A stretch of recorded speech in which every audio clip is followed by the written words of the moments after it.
Hello, আমি কৌশানী।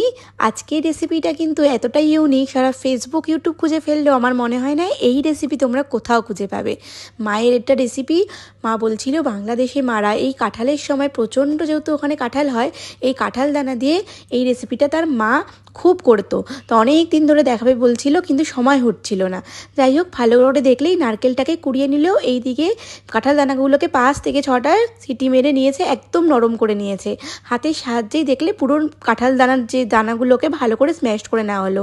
নারকেল কোড়া, আখের গুড়, ময়দা, সুজি পরিমাণ মতন দিয়ে সামান্য জল দিয়ে খুব ভালো করে মেখে নিল, একদম যেভাবে তালের বড়া আমরা মেখে থাকি ঠিক সেইভাবে। এরপর সাদা তেল গরম করে নিয়ে একে একে বড়াগুলোকে দিয়ে দিল।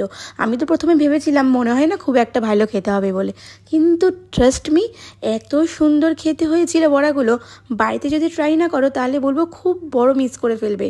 যারা কাঁঠাল দানার ভক্ত তারা কিন্তু একবার এইভাবে বড়াটা ট্রাই করো। এই মিষ্টি বড়াটা খেতে অসম্ভব সুন্দর লাগে, নরম তুলতুলে, অথচ কি সুন্দর খেতে, মানে না খেলে মিস করবে। যাই হোক, পেস্টটা কিন্তু প্লিজ ফলো করে যেও।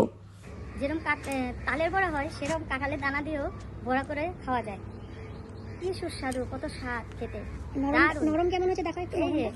একদম খুব সুন্দর খেতে। নারকেল পড়েছে, এখানে অনেক কিছু পড়েছে, তো খেতে হেবি টেস্ট।